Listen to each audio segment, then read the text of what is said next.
नमस्कार, मैं doctor Sukhwinder from Accord hospital nephrology department.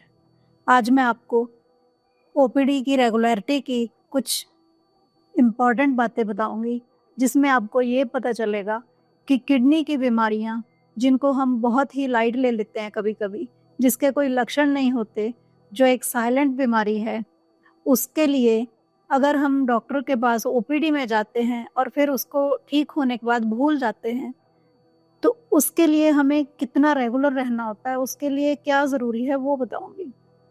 कई बार ऐसा होता है कि किडनी की बीमारियाँ अचानक से होती हैं, पता नहीं चलता, पहले कुछ हुआ नहीं होता, तो अचानक डॉक्टर के पास जाते हैं, बीमारी हुई, ठीक हुए, उसके बाद एक आध बार गए डॉक्टर के पास फिर भूल गए, उसके बाद गए नहीं कि किडनी ठीक हो गई।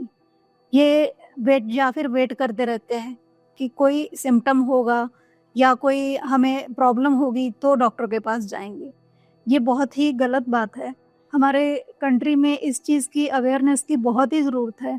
एक तो ये कि हर आदमी को अपना रेगुलर रूटीन चेकअप साल में कम से कम 2 बार तो करा ही लेना चाहिए। यंग एज का बीपी बहुत ही खतरनाक है, जिसका कारण किडनी भी हो सकता है।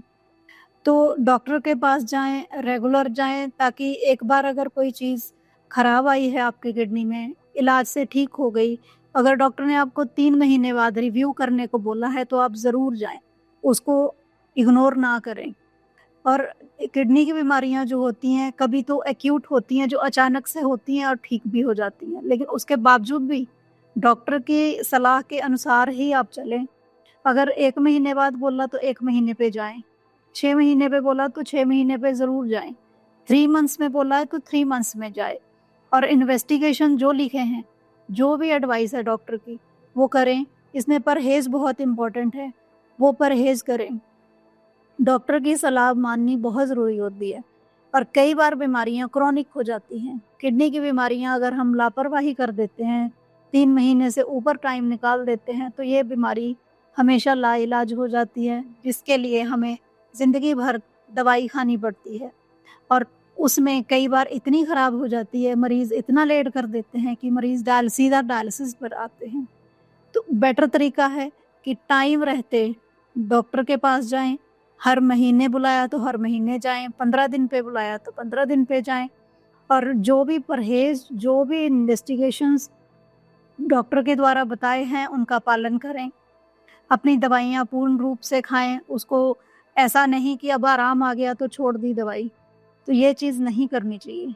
इसके अलावा जो डायलिसिस के मरीज़ होते हैं, उनको भी ये लगता है कि हम डायलिसिस करा के सीधा डायलिसिस सेंटर से चले जाते हैं या बाहर करा लेते हैं, लेकिन उनके साथ दवाइयाँ भी उतनी ही इम्पोर्टेंट होती हैं, जो सिर्फ़ ओपीडी में ही सेटल होती हैं। तो उनकी दवाइयाँ हर महीने या हर 15 दिन पे रिपोर्ट्स के अकॉर्डिंग अप डाउन होती हैं, कई बार डोज़ कम ज़्यादा करने पड़ते हैं, कई बार कुछ दवाइयाँ बदलनी पड़ती हैं, तो उनके लिए भी ओपीडी की रेगुलरिटी उतनी ही ज़रूरी है, जितनी कि एक आम पेशेंट के लिए।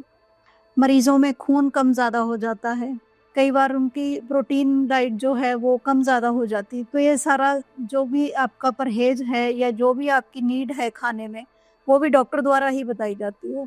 दवाइयाँ भी डॉक्टर द्वारा लिखी जाती हैं और दवाइयाँ चेंज होती हैं। एक ही मरीज़ की दवाइयाँ हर महीने, 1 महीने, 15 दिन पे चेंज हो जाती हैं। वही मरीज़ पहले दवाई अलग तरह से खा रहा होता है। पोटेशियम का परहेज़ हर टाइम अलग-अलग हो जाता है।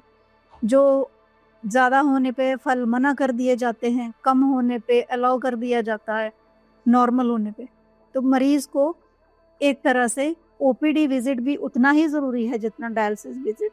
और सेम जो ट्रांसप्लांट पेशेंट होते हैं, उनके लिए भी ओपीडी की रेगुलरिटी बराबर ज़रूरी है। मरीज़ भूल जाते हैं कि जब ठीक हो जाते हैं ट्रांसप्लांट के बाद, तो भूल जाते हैं कि हमारा ट्रांसप्लांट हुआ है, हम ठीक हैं। इतने ठीक हो जाते हैं कि उनको याद ही नहीं रहता कि दवाइयाँ तो लिखी हुई हैं, वही खाते रहते हैं। लेकिन ये बहुत ही गलत तरीका है। एकदम से दवाइयाँ वही खाते रहना या टैक लेवल जो है आपका कम ज़्यादा हो जाना, ये पता नहीं चलता, तो अचानक से बीपी बढ़ गया या क्रिएटिनिन बढ़ गया, तो ये सब चीज़ें डॉक्टर द्वारा इन्वेस्टिगेशंस में ओपीडी में ही देखी जाती हैं। पेशेंट को फिज़िकली असेस करना बहुत ज़रूरी होता है। डॉक्टर की जो नज़रें हैं वो अलग तरह से होती हैं। पेशेंट अलग तरह से सिम्पटम्स की वेट करता रहता है या वेट करता है कि कुछ होगा तो डॉक्टर के पास जाएँगे। But it's totally wrong. आप डॉक्टर के पास टाइम पे जाएँ, ट्रांसप्लांट के बाद भी ये भूलें नहीं कि आप ट्रांसप्लांट पेशेंट हो और आपको ओपीडी की रेगुलर विज़िट की ज़रूरत है। डॉक्टर आपकी दवाइयाँ चेंज करता है, डॉक्टर आपकी दवाइयों की डोज़ कम ज़्यादा करता है, कई बार कुछ बंद करना होता है, कई बार कुछ न्यू स्टार्ट करना होता है। ट्रांसप्लांट के बाद हमेशा इन्फेक्शन, रिजेक्शन या शुगर अप डाउन या बीपी अप डाउन के चांसेस होते हैं।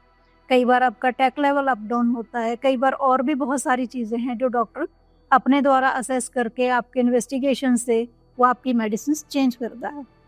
सो एक्यूट हो बीमारी, चाहे क्रॉनिक हो, चाहे मेंटेनेंस पे हो, चाहे डायलिसिस पेशेंट हो, चाहे आपके ट्रांसप्लांट पेशेंट, तो सबके लिए ओपीडी की विज़िट, ओपीडी की रेगुलरिटी उतनी ही ज़रूरी है, इक्वल ज़रूरी है, ताकि दवाइयाँ टाइम पे मिल पाएँ, दवाइयों की डोज़ टाइम पे सेटल हो पाए और आपकी बीमारी जो है टाइम पे पकड़ी जाए, टाइम पे सेटल हो जाए और आप हमेशा स्वस्थ रहें। धन्यवाद।